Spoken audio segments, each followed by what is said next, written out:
Je m'appelle Antonin Bernanos, je suis militant antifasciste dans un groupe qui s'appelle l'Action antifasciste Paris banlieue. J'ai passé un peu plus de 2 ans en détention. J'ai passé 1 an en contrôle judiciaire maintenant. J'ai passé 8 mois sous bracelet électronique, 6 mois en libération conditionnelle. En gros, depuis 2016, j'ai eu 1 jour de liberté totale, entre guillemets. C'est la veille du jour où j'ai été réarrêté.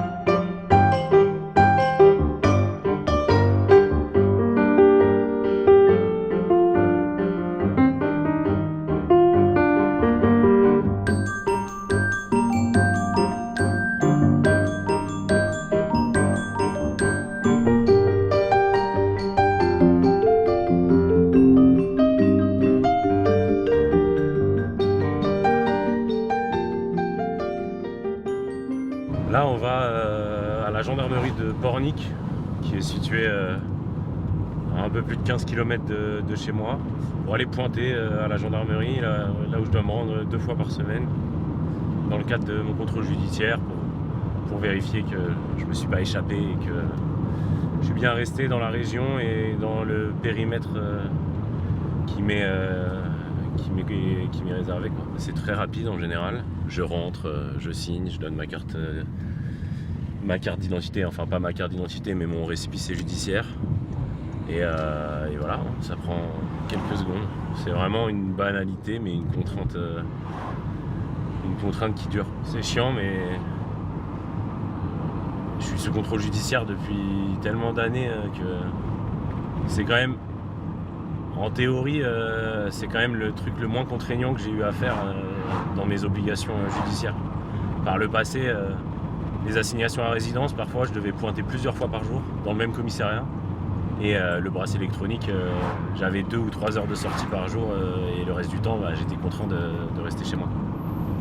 C'est paradoxal, quoi. C'est vrai que c'est chiant, mais c'est loin d'être le pire qu'on puisse faire.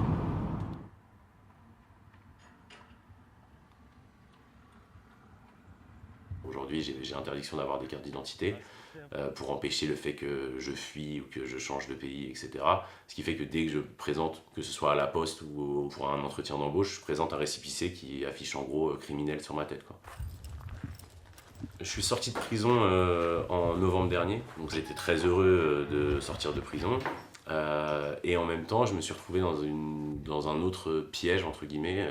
Ça fait 1 an que je suis dans une situation de vide totale, quoi. Ça met toujours mal à l'aise en fait de dire que c'est difficile à vivre parce que après avoir vécu plusieurs mois en prison, après avoir lâché des camarades qui y sont encore, c'est toujours paradoxal de dire c'est difficile de vivre ici alors qu'on sort d'une situation pire et qu'on y a laissé des gens qui sont toujours enfermés. Ça fait 1 an que je suis bloqué à la campagne, que j'ai pas la possibilité d'étudier, que j'ai pas la possibilité de travailler et où finalement je me retrouve vraiment dans une forme différente d'isolement mais tout aussi néfaste et tout aussi improductive pour moi-même, pour ma lutte et pour mon parcours personnel. Je suis pris dans différents contrôles judiciaires depuis 5 ans et donc il est tout à fait possible que dans 5 ans je sois encore bloqué ici, ça peut encore durer des mois et des mois, quoi. Je suis rentré dans le champ militant à travers justement le mouvement des retraites de 2010. Ma première expérimentation politique, c'est à la fois une expérimentation de mouvement, d'investissement politique mais aussi de confrontation régulière, directe, violente avec l'extrême droite. Dès que j'ai commencé à militer, j'ai été confronté à la police, des arrestations sur des blocus, des arrestations suite à des confrontations avec l'extrême droite, qui vont se finir en gros par un mouvement conflictuel de jeunesse, qui est le mouvement de 2016. Référence au fait qu'il y avait un rassemblement de policiers, sans dire quel était ce rassemblement policier, ce qu'il impliquait, c'est-à-dire à l'initiative du syndicat de police Alliance, avec des figures d'extrême droite connues en soutien présentes sur le rassemblement et invitées, dans un contexte particulier qui est celui du mouvement social de la travail, l'occupation de la place par le mouvement de Nuit debout qui venait d'être évacué pour laisser place à ce rassemblement, et d'autant plus aucune référence à l'initiative même de ce rassemblement, et à savoir à Amal Bentoudsi et le collectif Urgence Notre Police Assassine et d'autres collectifs de quartier populaire qui avait été à l'initiative du contre-rassemblement pour faire face à la provocation ultime d'Alliance et des syndicats de police, quoi. Aucune référence non plus au fait que les contre-manifestants ont été tabassés, frappés, gazés et repoussés dans les rues parallèles où l'altercation, là, en l'occurrence l'incendie de la voiture de police a eu lieu, quoi. Je pense que c'était aussi un moment qui a permis l'invisibilisation justement de cette entrée fracassante des collectifs de quartier au sein du mouvement social. Et à partir de ce moment-là, je suis mis dans une procédure criminelle pour tentative d'homicide volontaire, placé en détention. Donc je vais être libéré au bout d'un an, placé en contrôle judiciaire, en assignation à résidence, présenté au procès, réincarcéré après le procès, libéré à nouveau, placé en bracelet électronique puis en liberté conditionnelle. Puis ensuite, je vais être arrêté à de nombreuses reprises sur des affaires qui ne vont pas forcément aboutir, jusqu'à cette affaire pour laquelle je suis aujourd'hui en contrôle judiciaire ici, qui était une affaire liée au mouvement des Gilets jaunes, un affrontement avec des groupes d'extrême droite en marge du mouvement, et qui a conduit donc à mon incarcération pendant 6 mois. Je vais commencer cette nouvelle séquence d'incarcération à Fresnes. C'est des cellules surpeuplées de 8 mètres carrés, aussi grandes que les autres dans les autres prisons, sauf qu'on est 3 à l'intérieur, qu'on est finalement plus que 3 puisqu'on partage nos cellules avec des punaises de lit et des rats qui pullulent à l'intérieur de la prison. C'est une prison qui est délabrée. Enfin, moi, la première fois que j'y suis allé, et en comparaison aux autres prisons que j'avais pu faire auparavant, je me suis dit, putain, j'ai fait un bond de 200 ans dans l'histoire, quoi. Je suis passé dans un monde parallèle. C'est pas possible que ce soit vraiment possible d'être dans une prison comme ça. Mais si. Le rôle des médias dans la construction de la figure de l'antifasciste, dans sa diabolisation notamment, et dans sa criminalisation aussi, il est assez central et essentiel. La première fois qu'on apparaît dans les médias, qu'on existe, qu'on a une existence un peu médiatique en tant qu'action antifasciste, c'est au moment du meurtre de notre camarade Clément Méric.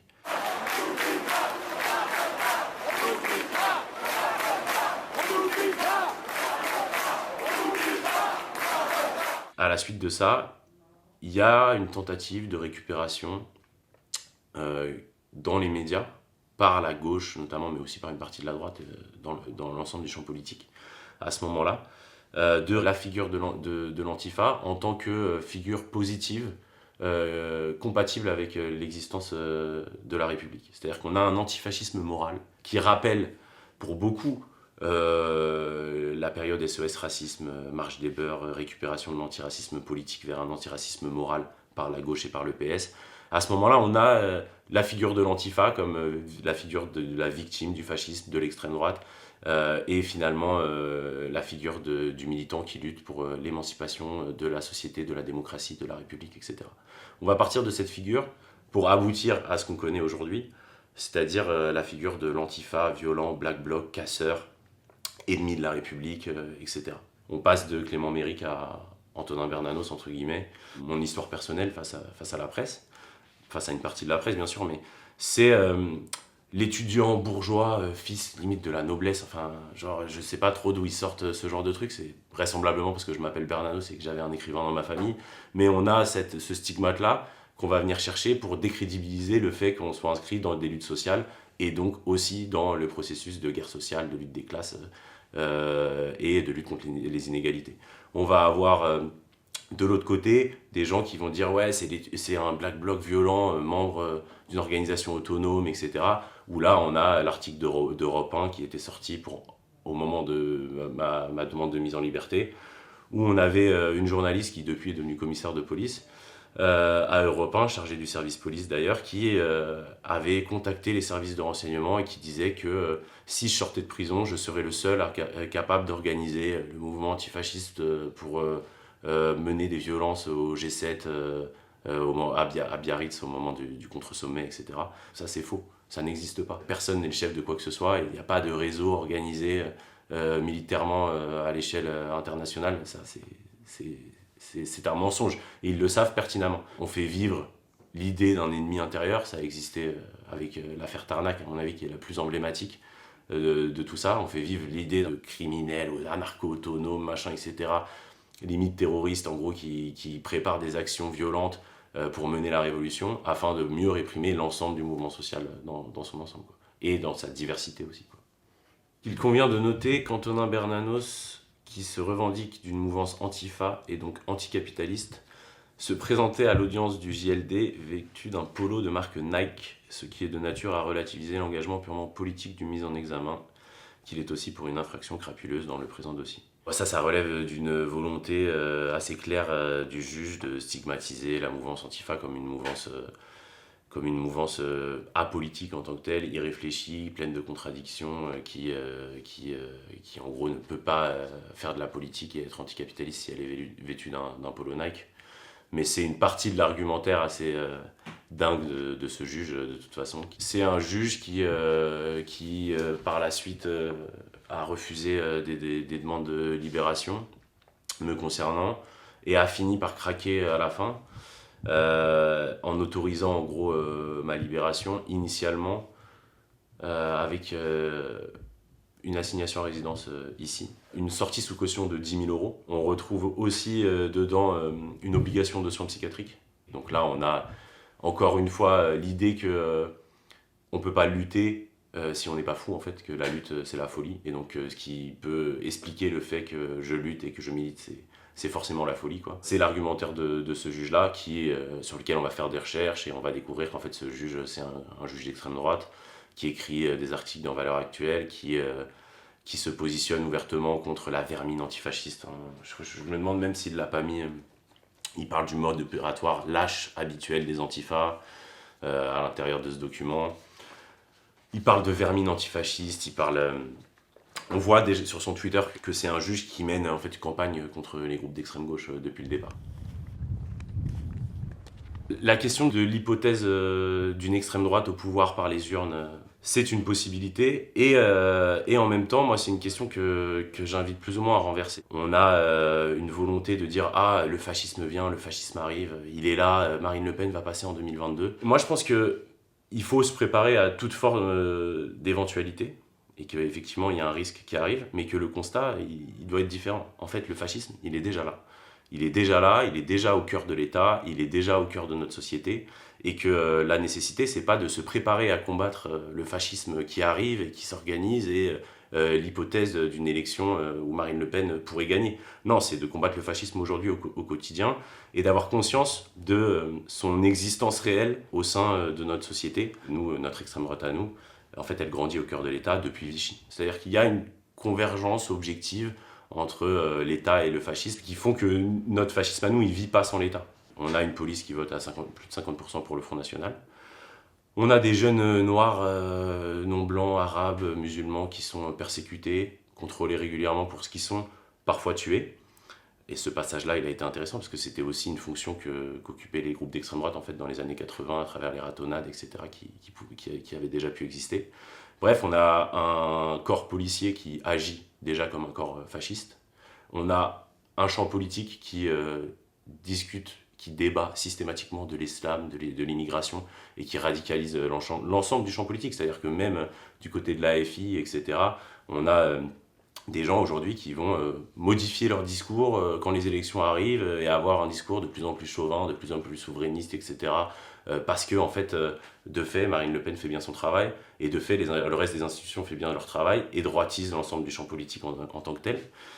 Moi, je pense que là, ce qu'il faut avoir conscience, c'est que le fascisme, il a déjà gagné. Il a déjà gagné, il est déjà présent dans les institutions, il est déjà plus ou moins à la tête de l'institution policière, de manière diffuse, hein, certes, mais effective en réalité. Il est au cœur de l'État, comme on le voit avec Charles Prats et d'autres juges qui sont déjà présents. Et de fait, on peut se retrouver en 2022 avec une nouvelle victoire de Macron, mais les mots d'ordre du Front National appliqués dans les lois. Là, aujourd'hui, on a la loi contre le séparatisme qui est en train de rentrer dans les tuyaux, une loi qui cible exclusivement les musulmans, qui va être une loi qui va interdire en fait toutes les associations musulmanes sur le territoire français. Mais surtout, il ne faut pas penser que le meilleur moyen de lutter contre le fascisme, c'est de lutter contre le Front National et son accession au pouvoir. Non, c'est de lutter contre le fascisme maintenant et aujourd'hui, et surtout contre l'État, surtout contre l'ensemble du champ politique aujourd'hui, qui fait grandir aussi cette question-là, lutter contre la police qui est finalement beaucoup plus que les groupes d'extrême droite assez minoritaires, le premier vecteur de violence raciste aujourd'hui en France. La question du fascisme, c'est pas la question du Front National, c'est la question de l'État et de l'ensemble du champ politique et de la société en tant que telle.